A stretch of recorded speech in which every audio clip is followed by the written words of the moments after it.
and welcome to Bits of Board, where we're talking board games, miniatures, cards, and dice.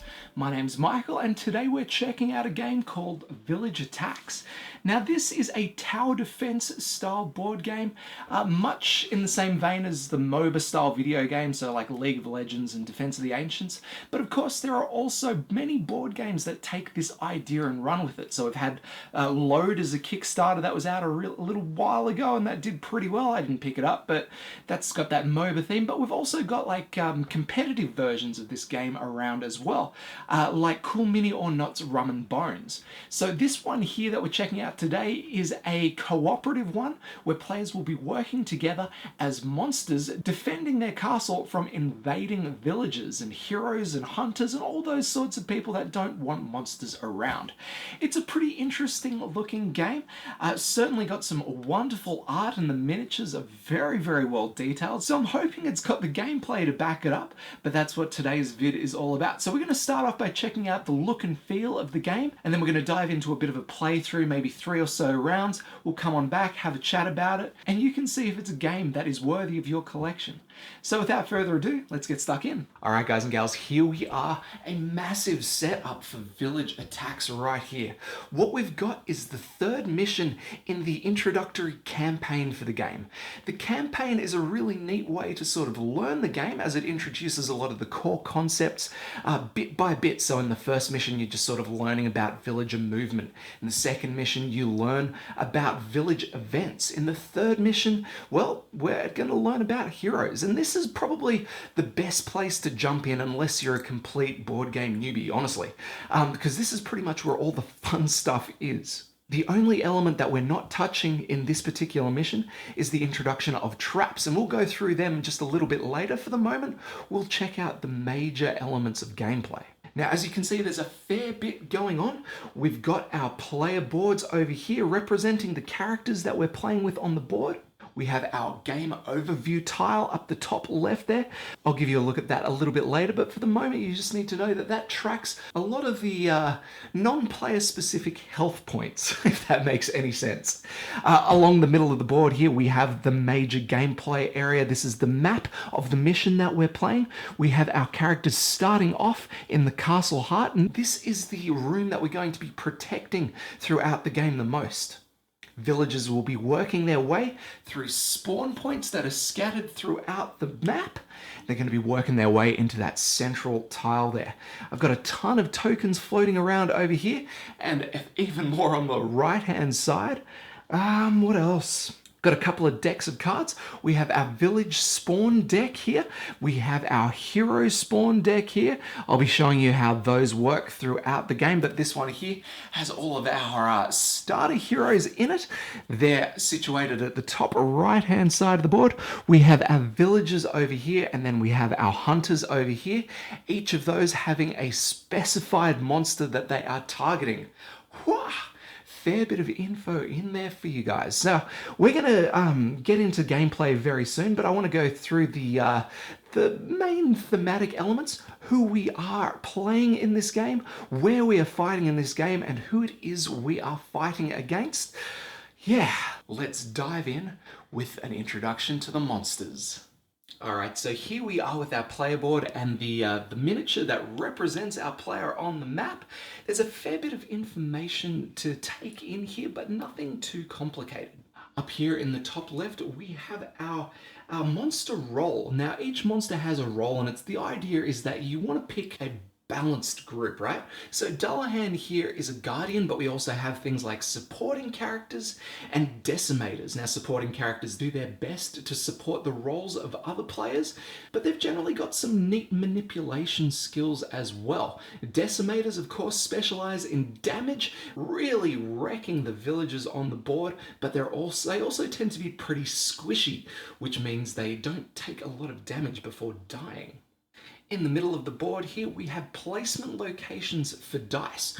The main mechanic in this game is actually dice placement. So every round, players are going to be rolling a number of dice and then choosing the best ways to use the faces that show up on those dice. We have defense dice here, which can take defense dice or retaliation dice. We have the reserves location where we can store a dice for use in a later round. This unfortunately reduces the number of dice we can roll when we roll the next round, yeah. And then we have movement dice, which can take any number of dice, or sorry, any facing of dice that we roll, and we can use it to move our characters a space on the map. Pretty simple stuff. Now, there are a number of skills that can utilize other dice faces, and these are unique for each character. So this skill up top here, Unstoppable, doesn't require a dice face to utilize, but here, Basin of Blood, requires us to assign a defense dice to make use of. Now, up the top middle here, we have the number of experience points we need to gain to upgrade or gain a new ability. So over here, we could upgrade our Whiplash ability to increase its range and power in most cases, or we can gain a new ability to begin with. So for example, in our very first game, we started with absolutely nothing on the board except for our Unstoppable trait, but throughout the game, we gained experience points, cashed them in immediately to gain new skills. Now, as we're playing the third mission, we start with 2 extra skills. In this case, I've chosen to gain 2 completely different skills rather than upgrading any of them on there. The last thing we got to take note of, or probably the second last thing, is the hit points up there. That's the amount of damage a character can take before being removed from the board and having to respawn. The other thing, which is kind of pretty useful, especially when we're playing a hero game, is the mythic, or the type of hero we have. Now, there are 5 types, I believe. Dullahan here is a mythic character, which means there has to be a mythic hero somewhere in the hero deck, something to oppose the strength of our monster characters. Now, each character board is completely unique in a number of ways. So the number of experience points they need to level up is completely different. The number of dice placement locations we have for the different areas. So for example here, Dullahan can have 3 defense dice played, but our Lich can only have 1, but he's got a huge amount of reserve that he can make use of, making him a little bit more flexible in the game. That's probably enough to go over for the moment. You'll see a lot of the intricacies in play as we actually go through the game. So let's move on to the where of what we're doing on the board here, checking out the map, and we'll also have a look at that overview board. All right, here we have our map, and as you can see, there's a fair bit to take in, but not to worry.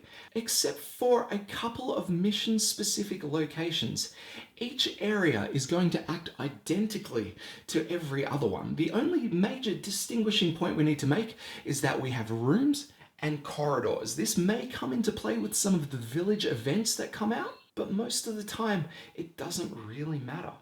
I say most, we have 2 rooms on the board here which have different rules for us to follow. This one down here represents, I believe, the chapel, this mission, and any monster that enters that region will become silenced. Now, there are a number of status ailments throughout the game. Silence in this case just prevents us from using some of our reserved dice placement locations, so nothing too bad going through there.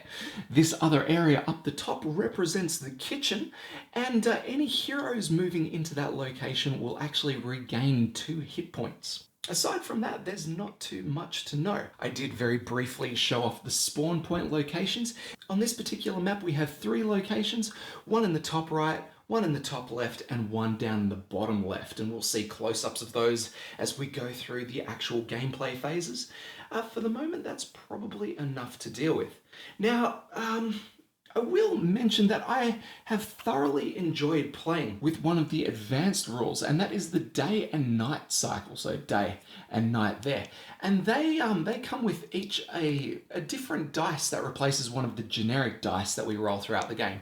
During the day phase, we have faces that are more likely to benefit the heroes and the villagers, while during the nighttime phase, we are more likely to roll faces, we are more likely to roll faces that benefit our monsters. I don't see any reason that you wouldn't play with these. They make the game a little bit harder and introduce a couple of other rules to keep an eye on, but we'll cross them throughout the game, and I think you'll enjoy them, as long as you've had a little bit of gameplay experience with the sort of tower defense genre. With all that being said though, let's take a look at the overview board and see what that means for us. Alright, here we have our overview board. It's keeping track of our Castle Heart hit points. So they are the number of hit points that our Castle Heart can take before we lose the game. So 20 damage, that'll probably do. Over in the top right, we have the village morale. And when we're playing missions that actually utilize the village morale, generally we're going to be winning the game once it hits 0. Now, morale is depleted by killing off villagers and heroes and stuff, and that will just track all the way down. And like I said, in most cases, we'll win the game if we drop the morale to nothing. In this particular mission, though, we have infinite village morale. We're actually going to win this mission by taking out each of the 5 heroes that can spawn. Over here, we have the event deck, and with each mission comes a couple of numbers. Yeah, this is weird. How to put it? In this particular mission, we are going to spawn an event at 6, 12, and 18 event points. So every villager round, we are going to increase this counter over here by the number of monsters that are in play. Once this passes 6 in this particular mission, we're going to flip over the top card here, and that card will have an effect on it. So this one here has sharpened weapons 2. Hunters will deal +1 damage, and this will be in effect until this card is replaced by the next card. So let's see what the next one is here. The rabble appears, number 3. Spawn 3 peasants in the closest large room to the castle heart. Whoa. So as you can see, there's some pretty crazy stuff, most of which I believe help the villagers out a little bit, but they just keep things nice and spicy for us. The only other thing that we should take note of here is that when traps become available, they are stored down here and can be purchased by our characters and set up in the rooms, but for the moment there will be no traps in this mission. We'll have a look at them at the end of the vid.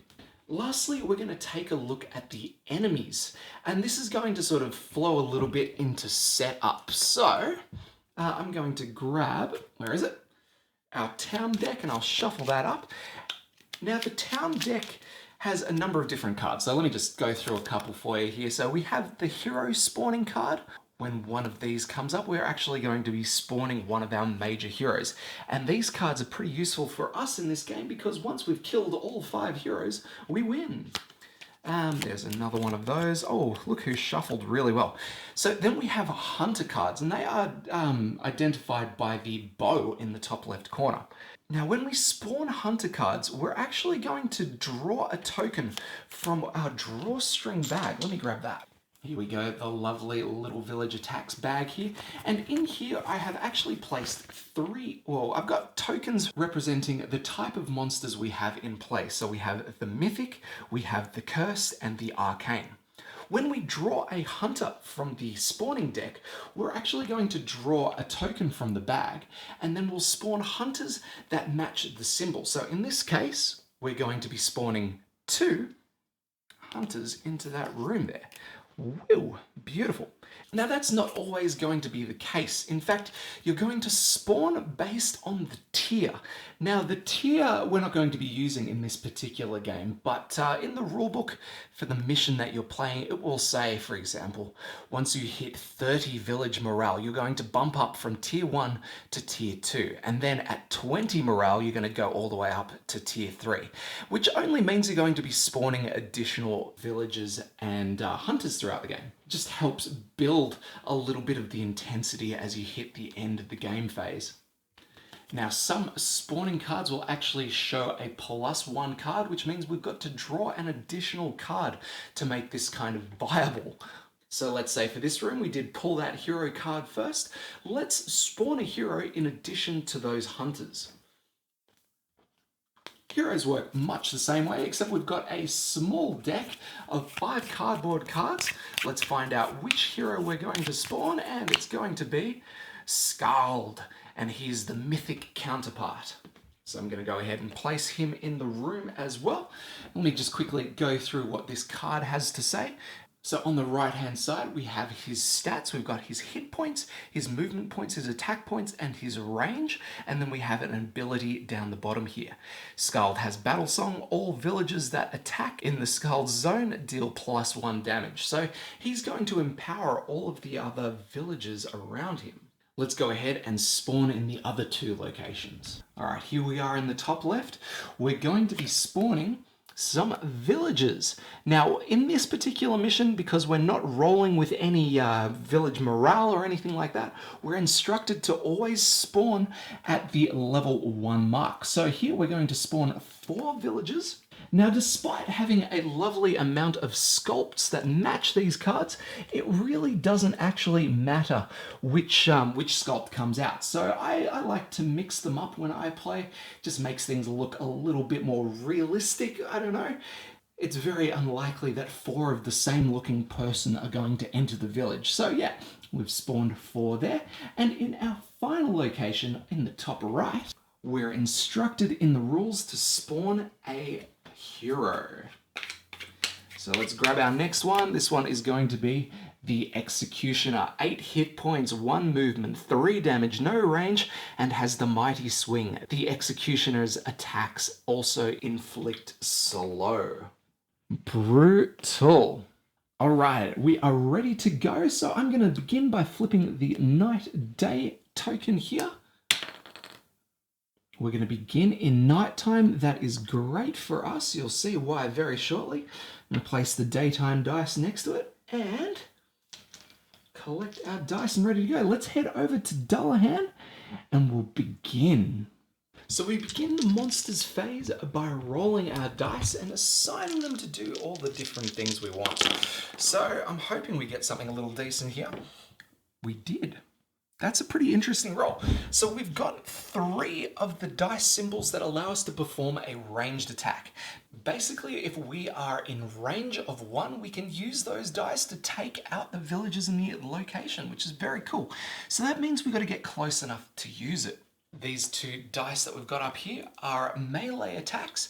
They basically do the same thing at range 0. And then we have this one here, which is a magic symbol, which would allow us to cast magic. Or if we chose to, we could heal back at the castle heart. We haven't taken any damage and we don't have any status effects. So I'm thinking we leave that for the time being. Let's go ahead and put that in our movement spot. And I'll take one of these attack ones as well. And let's get going. So Dullahan, 2 movement, 1, 2. We gain a silence token passing through the chapel there. I'm going to go ahead and fill one of his reserved dice space with this symbol, which means I can no longer reserve any dice. That's annoying. But as you can see, we are in range 1 for our attack, and this is brilliant. We're going to spend 2 of our ranged dice to take out the 2 hunters. Now, when you're targeting a room with different types of enemies within them, there is a hierarchy. You have to start with villagers, working your way to hunters, working your way to heroes. So in this case, we're going to take out the 2 hunters. Now this in any normal game would reward us with 2 XP. We're getting those 2 XP from the pile there. But because we're playing the night-day cycle and the way that this works, we actually gain double XP during the night and 0 XP during the day. So we have 4 of our XP required for the level up. It's a good start. Lastly, we're going to spend our final ranged dice here to do 1 damage to the hero in the location. So Styled has 4 hit points left. All right, next we have our Lich. Let's go ahead and roll our 6 dice. Oh boy. So we have 2 villager dice, which means we're going to have to activate a couple of those. But we've also got a couple of ranged dice and 2 close combat dice. Let's see what we can do with them. Unfortunately, from the looks of things, we are unable to use any of our special abilities. Let's head to the map. After locking in our dice, the first thing we've got to do is resolve these villager dice. And the way this works is the villagers that are farthest away from the castle heart are going to move closer. So let's have a bit of a count around. 1, 2, 3, they're 3 away. 1, 2, 3, 3 away. 1, 2, 3. Well, everyone is within that 3 points of range, so I'm going to opt. Well, I think we better move the villagers in so we can get a couple of XP on the board here nice and quick. So that will do to begin. Next, I'm going to spend one of our close combat dice in our movement box so we can move 1 space forward, and then I'm going to let loose with our 2 ranged attacks, taking out these 2 villagers. 4 experience for the Lich, And then, well, we've just got that close combat dice left. Dang. Well, I don't particularly want to limit our next roll because I'd like to get some magic in our next roll, so I'm not going to reserve it. I'm just going to leave that as is. We move into our vampires activation. Let's roll. Oh, reroll. All right, so we have some ranged, we have some defense, we have another villager activation. In fact, we have two of them. Hectic. And it doesn't look like we can use our bat form here either. So let's head to the map, see what we got. Let's do the same. Let's get these villagers in the top left out of there. So they're going to move those one space closer for each of our villager dice faces rolled. I'm going to use our attack dice to move just one notch. Hanging out with the Lich over here. And then we're going to pop our two ranged dice there to take out the remaining villagers in this location. And we score 4 XP for that. Not a bad round, not a bad round. Let's find out what happens during the villager phase. Now, first thing we do during the villager phase is we push the event tracker forward. So in this case, we're up to 4. The first event resolves at 6, so we're not going to be doing anything just yet here. Let's head and see what our heroes have got to do. So starting with villagers that are closest to the castle heart, they are going to activate and they're going to attack and then move in that order. Now Skald over here, he doesn't have any ranged attacks, so is going to be unable to attack anything in his particular placement. So he is going to move one step closer to Dullahan and he is ready for combat. Same with our executioner in the top left. He's got no one to attack, so he's going to move. Now in this case, when the path diverges into 2, we have to flip the coin that comes with the game. Beautiful little metallic thing here. And we're going to assign the direction he goes based on that. So here I think we'll use our little whip of fire to go left and our other symbol to the right. All right, it's the little whip of fire. Look. There we go. And so we are going to go left just one space. He's looking awful menacing in front of the castle heart there. We need to do our very best to get rid of him. All right, with that done, we are going to spawn some new villagers in each of our locations. So up the top here, we're going to spawn 4 villagers. We've got 2 hunters, and then down the bottom, we're going to throw 2 more hunters. 4 more villagers, nice and easy there. Probably let them be for a little bit while we deal with our heroes. Now we've got 2 hunters coming up from that top right, so we're going to draw from the bag, and it's going to be a, whoa, 2 more for Dullahan. All right, heroes do not like him, that's for sure. Last but not least, 1 more set of hunters, and we've got, who's that? The Lich, so an arcane hunter, or 2 arcane hunters. So I'll pop them in. Now the goal with the hunters, I haven't actually explained this yet, but whenever a hunter deals damage to its nemesis, it actually deals an additional point, so 2 damage instead of 1. Let's go ahead and resolve this next turn. All right. So we're in the Lich's turn here. The first player marker rotates every round. And unfortunately, we are now in the daytime phase, which means we have to put away our nighttime dice that was helping us so much and pick up this evil daytime dice. Now we're going to go ahead and roll that, but before we do, because we're in the daytime phase, we actually have to lose 2 of our experience points. Now this sort of helps negate our the massive rush of XP that you can gain on your turn, making this day-night cycle even more deadly. If I wasn't able to discard those 2 XP points, I would have to take damage instead. Oh, just more exciting though, right? So I go ahead and roll the dice, and we've actually done okay here. We've got no more villager activations. This dice is only blank faces or villagers, so yeah, that was unlikely. What do we got? So we've got some defense, we've got a ranged attack, we have some magic, and we have one of our retaliate dice, which we can use to inflict damage on those who have just attacked us. Now, I've built the Lich to be a bit more of a controlling character, able to move peasants and hunters in different directions, but that might not come in handy right now. I need to do some damage. All right, so I've had to think about it. I'm going to use these 2 dice here for movement, and I'm going to throw a dice in defense just in case we get knocked around. And I think that will just about do it. I'm going to pop this magic one here into our reserve. We can use that next round, and I should be able to use our ranged dice to do a little bit of damage to the Executioner. So let's head over and see that play out. Yep, looks good. I'm going to go 1, 2 with our movement points.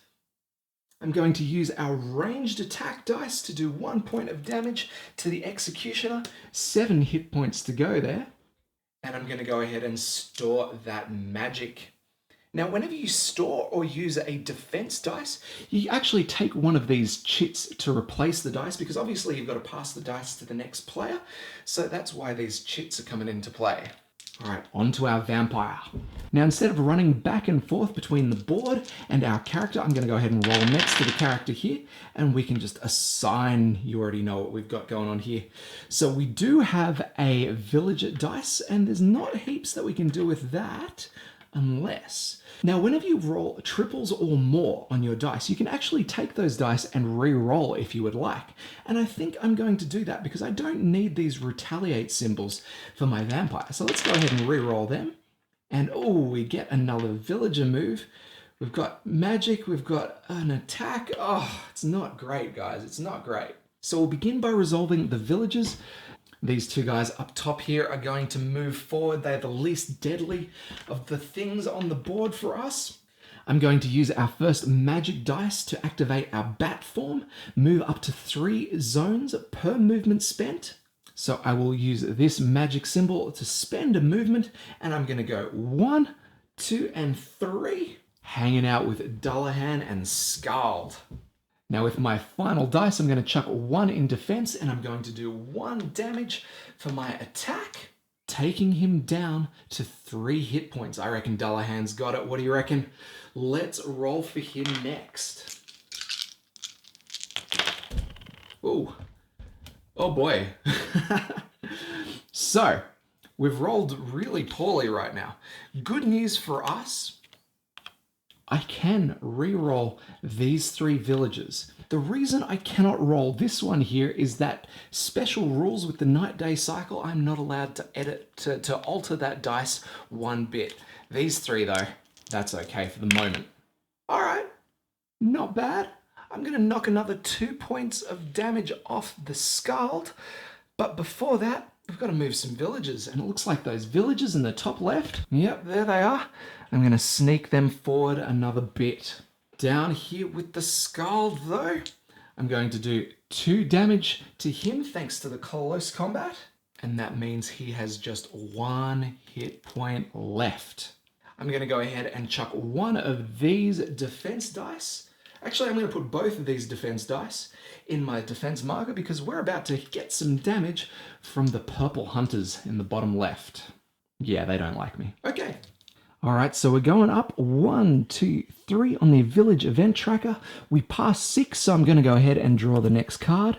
Keen-eyed hunters gain +1 range. I don't like that at all.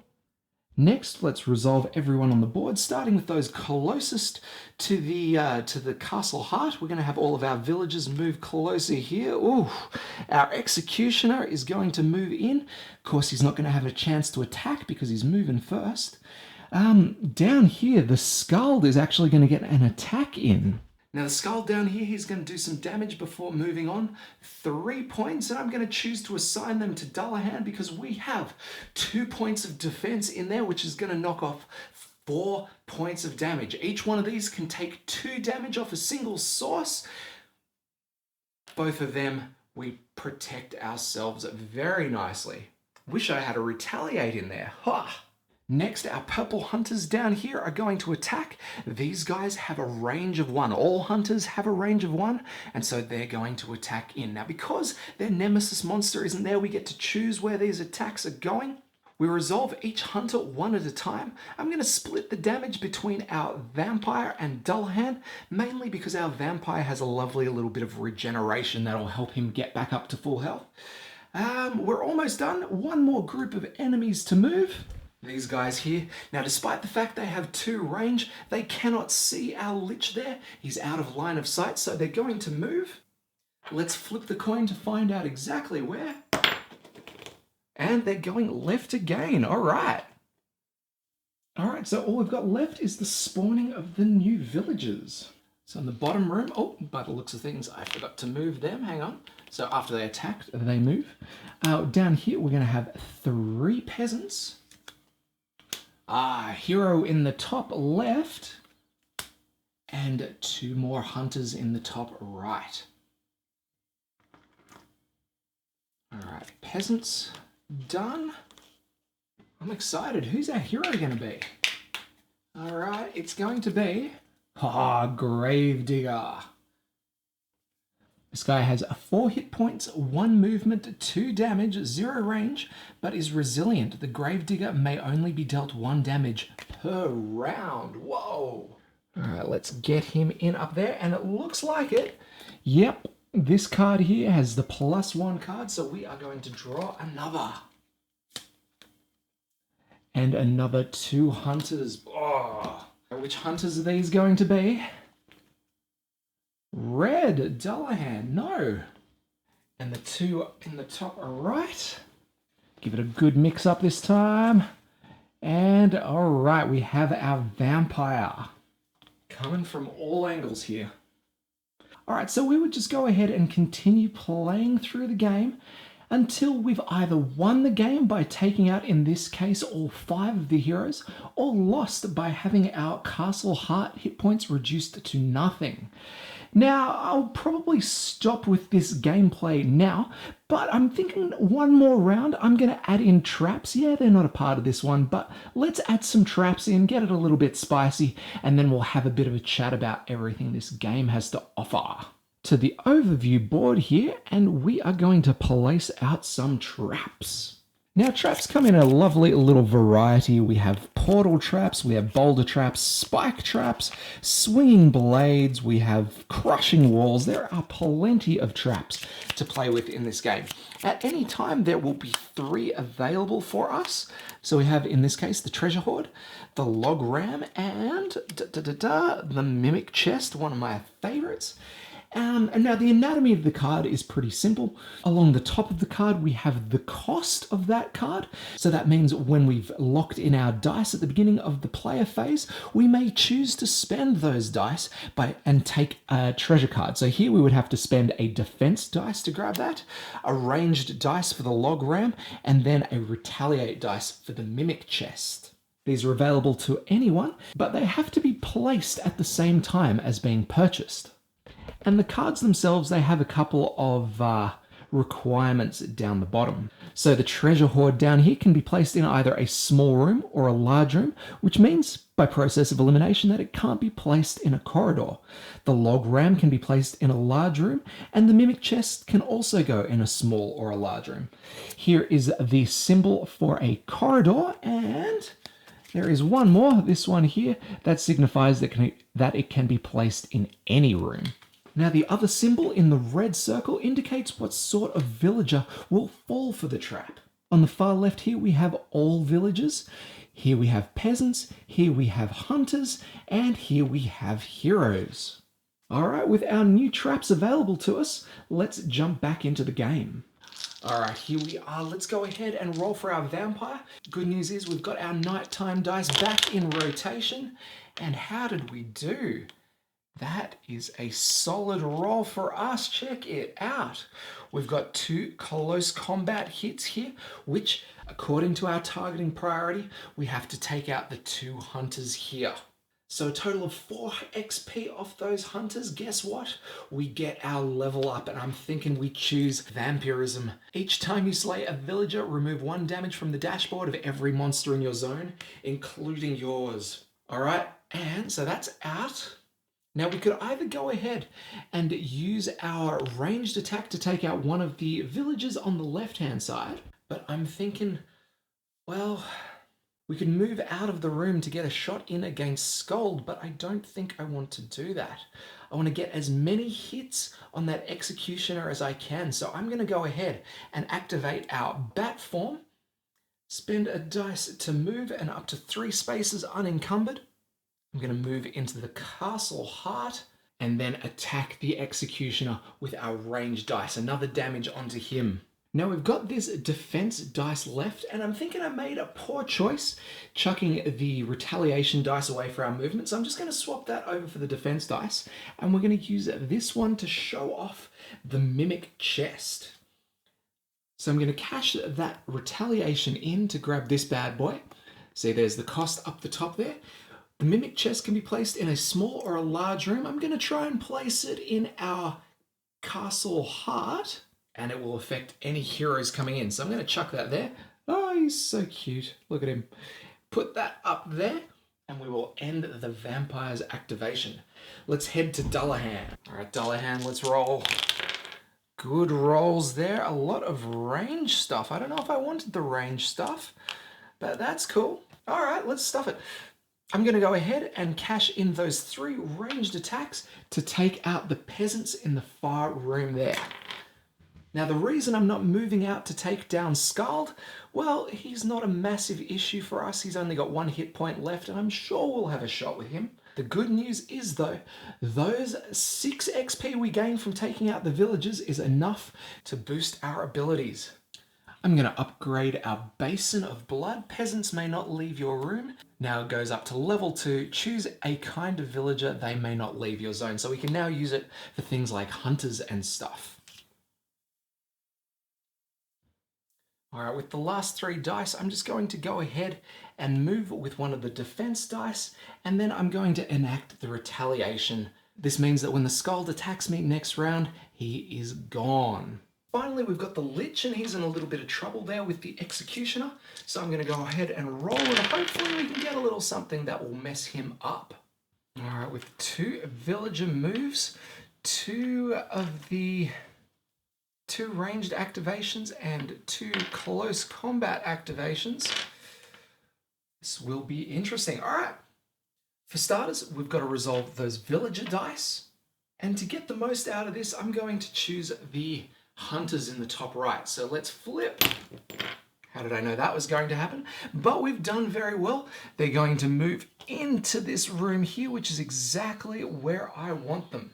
Going to go ahead and do 1 damage to our Executioner. Going to spend a ranged dice to purchase our new fire trap that appeared after we bought the other one. There we go. I'm just going to pop that one over there. I love these little trap minis.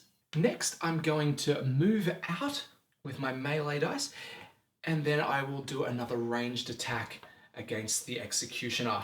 All right, 4 damage on him. He is going to make his way into the Castle Heart right about now. Let's resolve this final phase for this video. We begin by turning up the village event. We've gone to 10 here, not quite enough to put us over our second threshold of 12, so Keen Eye is still in play. Let's activate the villagers. All right, so let's resolve the activation of all of the villagers.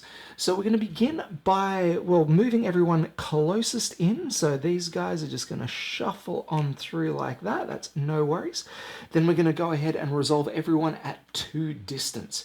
And that is going to be, first off, the hunters up the top here. So we'll do them first. Now, thanks to that villager event, they can actually see the Castle Heart from this distance. So the red hunters are actually going to damage the heart. 2 damage straight away. We are down to 18 points. After they activate with their attack, they move forward. Then we have our 2 blue hunters, and they would love to target that Castle Heart, but you know what they would love more? Attacking their nemesis, and their nemesis, the vampire, is in range. So they are going to forego a shot at the Castle Heart, firing their arrows or shooting their pistols at the vampire. He is going to suffer 4 points of damage because these are his nemesis hunters and they do 2 points apiece. Yowza. After that, they move into the hallway one step closer to their main target. The last for this group is Skull's attack against Dullahan. Now he's going to be doing 3 points of damage here. So yeah, Dullahan's not happy, but he is prepared with the retaliate. So he does that 3 damage straight back, which is enough to take Skull out completely. Brilliant stuff. And that makes 3 XP for Dullahan. A very beautiful work. Lastly, we're going to move all of the heroes or the villagers that are 3 spaces away. They can't attack anyone from that distance, or they can from the distance, but they don't have line of sight. So that is it for their movement and attacking. Now it's time to resolve some traps. First off, let's resolve the hunters up the back there. Our fire trap is extremely impressive, dealing 3 damage and would burn any town heroes. Now we haven't got any town heroes there, but 3 damage is plenty. We're going to take out these 2 hunters at the back and this one here. Last but not least, we have the Mimic Chest. Now this does 3 damage and damaged town heroes are stunned. Now the fun part here is that Mimic Chests only affect heroes. So this 3 damage and stun goes straight to him. I'm going to knock him down so he's got the stun, but 3 damage, that means he's only got 1 hit point left. Now, it's worth mentioning that, let's just say, our executioner did not make it into that room there. The peasants coming into the room would still set off the trap. It's just the mimic would not affect them. So the trap would be discarded and no effects carried out. Yeah, so it's really important to time these traps and the placements of them. Otherwise, you could waste a good roll, or a good trap that could be used better elsewhere. So that is it for the round. From here, we would go ahead and spawn a bunch of new villagers at the spawn locations. And yeah, we'd continue on. But I think that will do for the moment. I think you've seen enough. Let's head on out and have a bit of a chat about this game, shall we? Let's go. So there's a fair bit to talk about with this one. My initial impressions of it were that it was very luck heavy, and that's because of the way that this game is sort of set up. You're kind of expected to play through the introductory missions, which are, 5 or so missions that slowly introduce game mechanics. So in the first one, you're figuring out, oh, this is how movement of villages works. And the second one, you're like, oh, so this is what village events do. And the third one, as you saw, we introduced heroes. The fourth one, we introduced traps. And by the fifth one, you have everything you need to play the game, and then the remaining missions are pretty much all out war. You, the monsters, against the villagers attacking your castle. Now, in these first 3 or so missions of the campaign, things are so heavily reliant on the dice roll, on a good dice roll for you to even consider doing well. It's not until they really introduce the traps that you have a way of utilizing bad dice or stuff that you might not use in a way that can still help you. So it's my, professional opinion, you should probably start at the 3rd or 4th mission, depending on your grip on these sorts of games. I would ideally throw you into the level 4, so you've got the traps to sort of play around with. Otherwise, you've got this game where it's just one bad dice roll and that's it. You've lost. The first mission especially, where you've got half the amount of space and you've just got this relentless lineup of villagers coming at you. No heroes, nothing like that. Just hunters and the most basic forces, right? But just the way that the game is set up, as soon as one of those enemies reach your castle heart, it doesn't matter how much health you've got left in there, gone, dead, done. It's probably more interesting as a solo player because you can kind of go back to that one even as an expert. With those rules in place, without any traps to help you, you're still going to find a challenge, albeit a pretty boring and quick one. But there's still a challenge there, and that's where, you kind of tell that the game mechanics are tight. It's not going to let you win if you make bad decisions, and that's kind of a good thing. It's something that I've seen probably to a much higher extent in games like Xenoshift and stuff like that, where you just get, absolutely wiped unless you get really lucky with your draws, and you also have to do the exact right thing at every time. Let's not go into Xenoshift. I have a love-hate relationship with that game. But in this one here, it's not letting you take any easy points. So I think that's a good thing.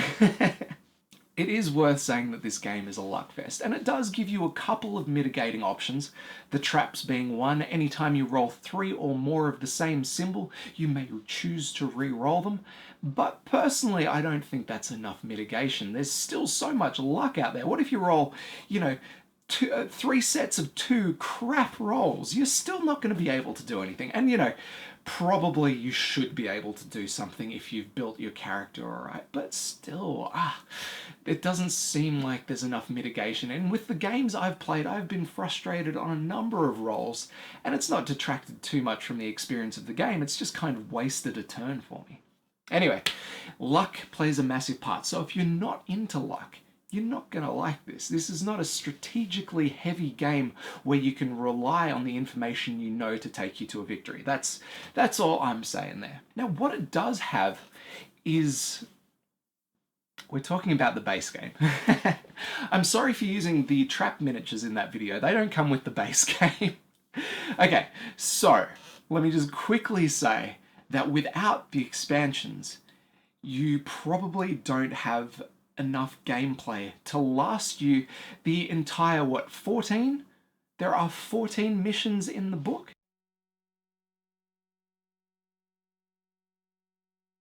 Without changing up your monsters, the players that you are, drastically, you're going to see the same stuff a lot of the games. I don't think every game, but at the end of the day, you're seeing the same stuff over and over again.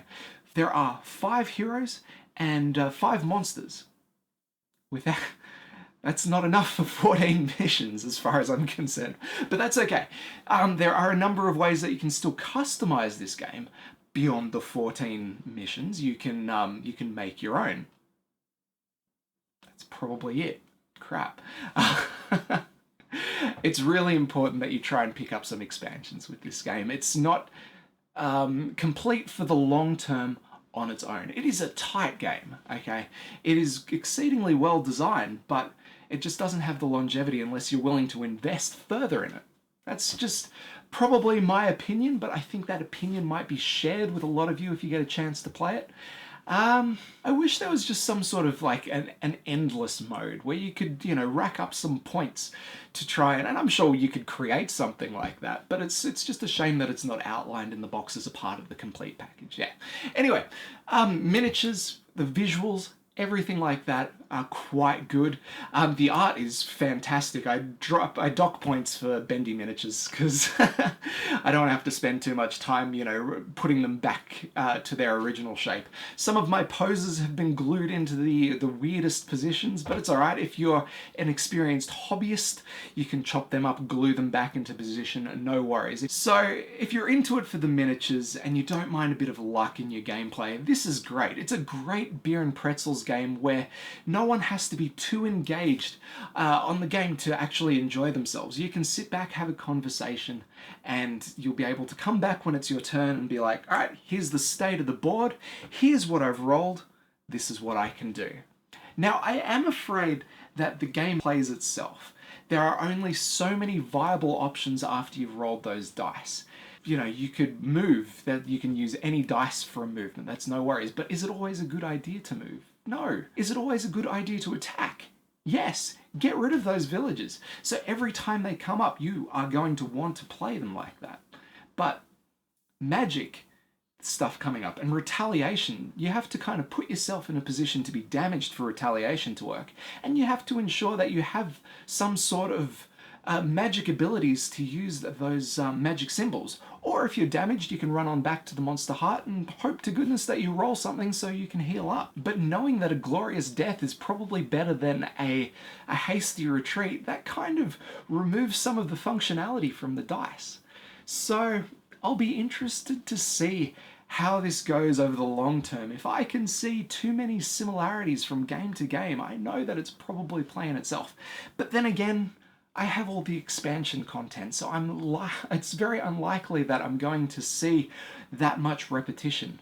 So I would suggest picking up expansions. I would suggest picking up the Kickstarter stuff if you can. If they do a second printing kind of thing, great opportunity. There's heaps to do there. But unless you've found it on Facebook or on eBay for a decent price, the base game might be worth waiting on for the time being. We'll see.